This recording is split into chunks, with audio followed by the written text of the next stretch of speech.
Hello दोस्तों, नमस्कार, प्रणाम। आप लोगों का स्वागत है हमारे YouTube चैनल पर। और आज बहुत ही दर्दनाक घटना जो हुई है सुल्तानपुर में, उसी के ऊपर मामी गीत सुनाने जा रही हैं। आप लोगों को पसंद आए तो लाइक शेयर सब्सक्राइब कीजिएगा और कमेंट में बताइएगा ज़रूर कैसा लगा ये गीत। अरे आवा सखी हलिया बताई, खबर पेपर में छपाई।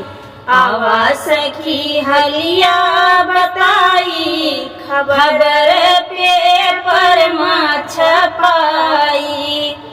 अरे पूजा महेश संगे ब्याह कलियाई, पूजा महेश संगे ब्याह कलियाई। फिर हीरा पटाई, खबर पेपर में छपाई। फिर हीरा पटाई, खबर पेपर में छपाई। आवा सखी हलिया बताई, खबर पेपर में छपाई। आवा सखी हलिया बताई, खबर पेपर में छपाई। अरे पहले तो हीरा से लाइट जलाई, पहले तो हीरा से लाइट जलाई। अरे पहले तो हीरा से लाइट जड़वाई। फिर लागी फोन बतियाई, खबर पेपर में छपाई। फिर लागी फोन बतियाई, खबर पेपर में छपाई। आवा सखी हलिया सुनाई, खबर पेपर में छपाई। अरे आवा सखी हलिया सुनाई, खबर पेपर में छपाई। पहले महेश कहीं दारू पियाई, पहले महेश कहीं दारू पियाई। पहले महेश कहीं दारू पियाई, पहले महेश कहीं दारू पियाई। फिर सिनवा छुरिया चलाई, खबर पेपर में छपाई। फिर सिनवा छुरिया चलाई, खबर पेपर में छपाई। आवा सखी हलिया बताई, खबर पेपर में छपाई। अरे तीनों लड़कवन के मुहाना निहारी, तीनों लड़कवन के मुहाना निहारी।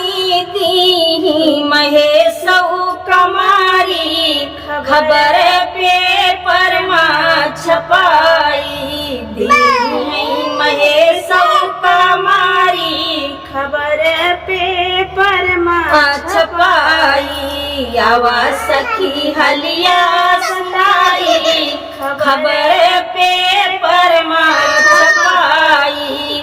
अरे मारी महेश कहीं घर का जमाई, मारी महेश कहीं घर का जमाई। जेठनी कई अपने जगाई, खबर पेपर में छपाई। जेठनी कई अपने जगाई, खबर पेपर में छपाई। आवा सखी हलिया बताई, खबर पेपर में छपाई। आवा सखी हलिया बताई, खबर पेपर में छपाई। अरे आवा सखी हलिया बताई, खबर पेपर में छपाई। होत भुअर मिली उनकी लहसिया, होत भुअर जब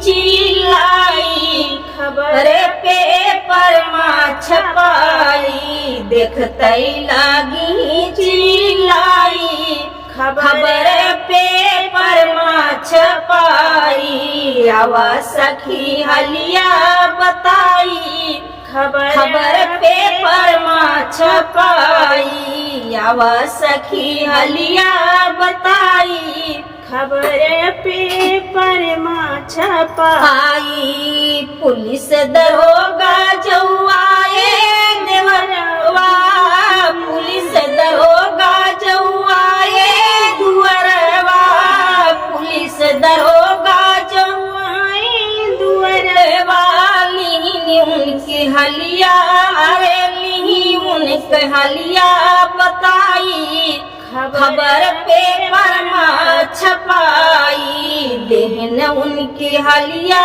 बताई खबर पेपर में छपाई आवा सखी हलिया बताई खबर पेपर में छपाई अरे तुई नौ जने गए महट जेहलिया तुई नौ जने जो गए महट जेहलिया लागे मनही पछिताई खबर पेपर में छपाई लागे मन में पछिताई खबर पेपर में छपाई आवा सखी हलिया बताई खबर पेपर में छपाई आवा सखी हलिया बताई खबर पेपर में छपाई।